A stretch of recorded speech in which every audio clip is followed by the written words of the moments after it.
This is a story of when I was a child. I grew up in a small remote town in the mountainous areas of the Visayas region in the Philippines. I grew up in a large family of 11 siblings. I was closest to my two twin sisters, who were younger than me by a few years. One day we were playing, and we thought looking for some guava fruit would be a great idea. My eldest brother told us that he knew where the sweetest guava fruit was in Ola Negros. My sisters and I were excited, and we told him, lead the way. We walked through the forest. It was a lovely day. The birds were singing, and the sounds of the forest came alive.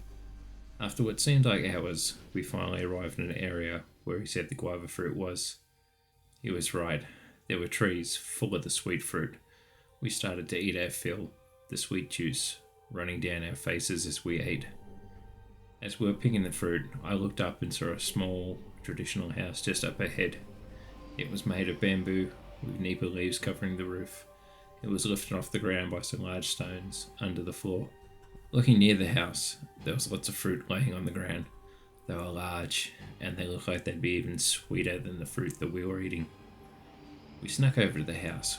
We thought it'd be a great idea to steal the fruit that was laying around. Well, we were just kids. We didn't know any better. When we got closer to the house, it appeared to be empty, but there was a horrible smell. It smelled like rotten meat. It was horrible. The house was quiet. I asked my brother if he'd been to the house before, and he said no, this was the first time. The noises of the forest were gone. It took me a moment to realise how deathly quiet it was. As we got closer to the house, the smell became almost unbearable. My sisters were pulling at my arm, begging me to leave. They were scared. Tears starting to form in their eyes. They begged and they pleaded. I should have listened. I got closer to the house and I looked through one of the cracks between the bamboo. It was dark inside the little house. The smell that wafted through the cracks. I had to pinch my nose. It was so horrible I tried not to gag. Inside the house, there was something dark laying on the floor. I couldn't make out what it was. The dark thing on the floor started to move. It sat up, the dark shape, turned, and looked at me. It was the shape of a person. I could make out its long hair swaying from its head as it moved.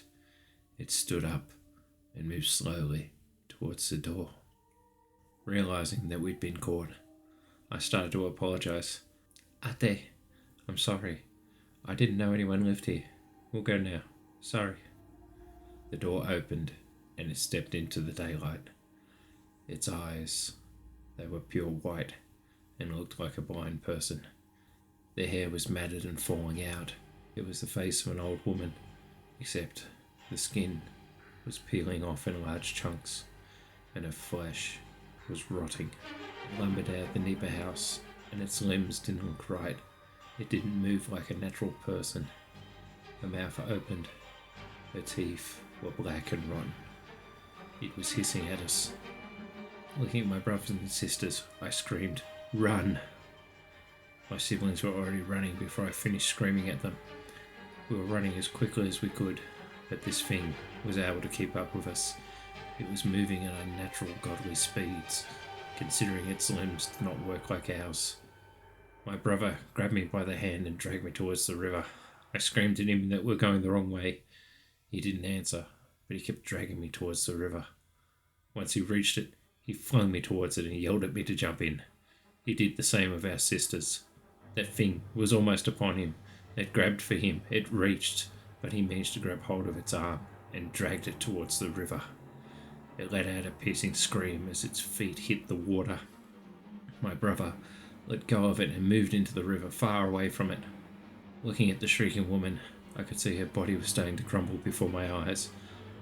First, her arms started to dissolve into ash, and then her hair fell out. Before long, her body had disappeared into nothingness. All that was left was a pile of worms on the shoreline. My brother screamed at me, "Kill the worms!" We stumbled out of the water and started stomping on them furiously. The worms felt disgusting as they were squashed under our feet. After they had been squashed, my brother picked them up and threw them into the river. As they hit the water, they turned into smoke and disappeared into thin air. My brother led us out of the river and sat us down on the shore. We were all crying. After a few minutes, through my sobs, I asked him what that thing was.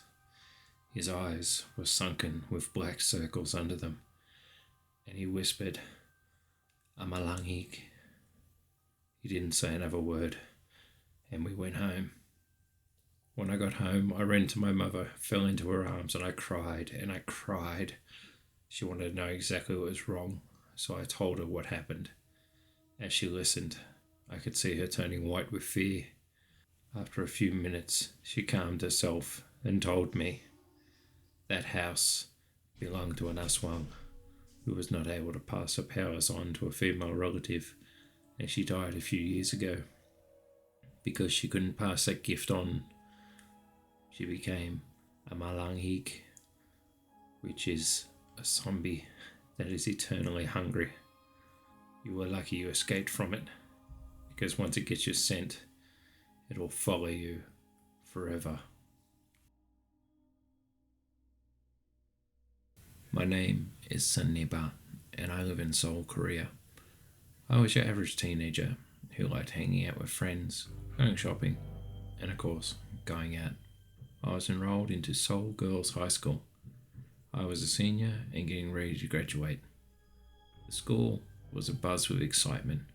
We were so close to going to university, and we were all ready for our next challenge.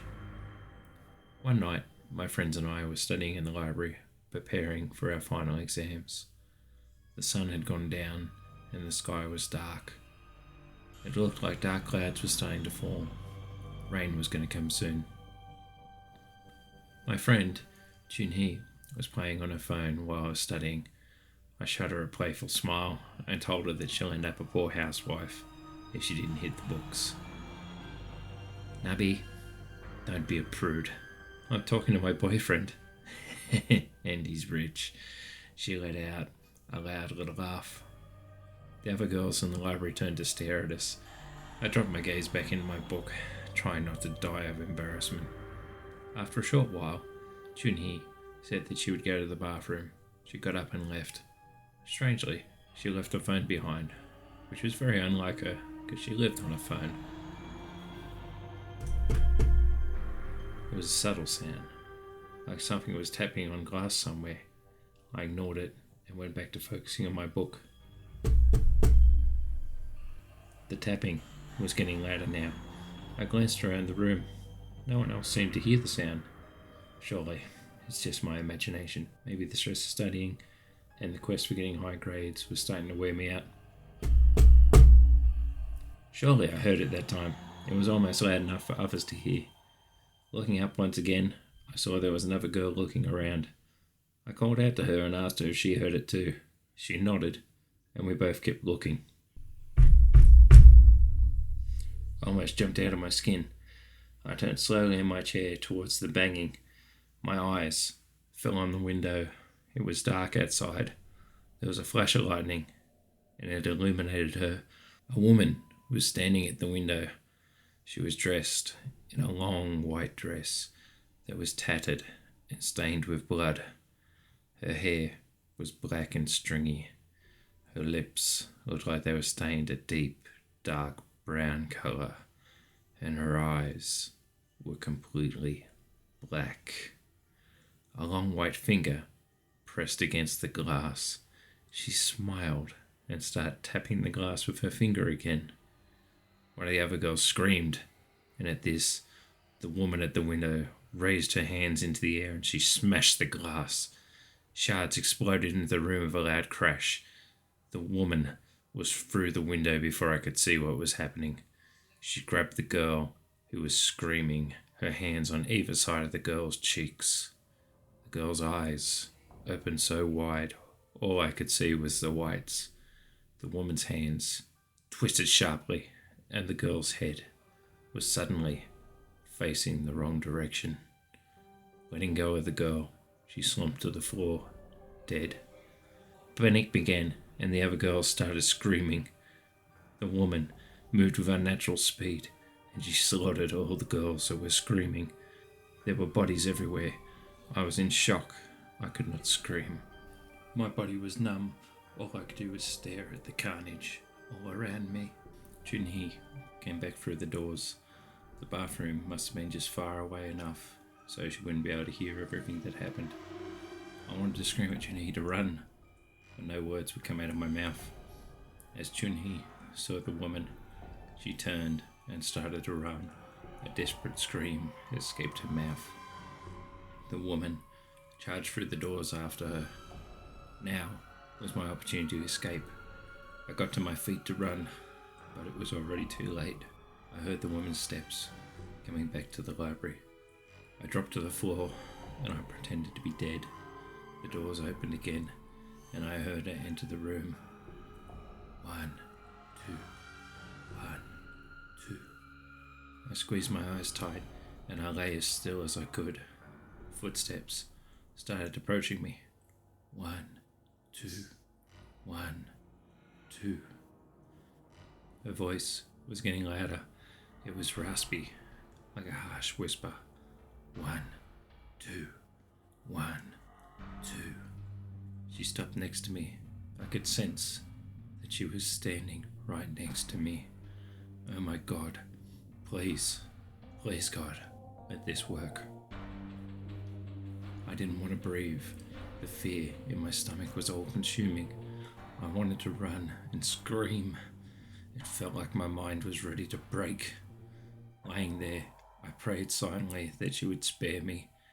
I waited for several minutes. It must be safe now. Surely she has left. There is no one left here but me. My eyes started to open slowly, and there she was, kneeling down over the top of me. Her mouth twisted up in a smile. Her eyes, where are her eyes? There were 2 black holes where her eyes should be. 1, 2, 1, 2. Her bony fingers raised up and she drove them down towards my face. I felt them pierce my eyes and I heard a popping sound as I felt my eyes being torn out of their sockets. 1, 2, 1, 2, she screamed. The world had gone dark forever. I wanted to scream, but I held it in. I could hear the woman walking away, laughing. Thank you for watching. I hope you enjoyed today's lullabies. If you want to hear more horrifying tales from Asia, please let me know in the comments down below. Also, please like, comment, and subscribe. I've noticed in the analytics that apparently 80% of you are not subscribed to this channel. So if you enjoy my content, please click the subscribe button. And remember, keep watching for what's in the dark.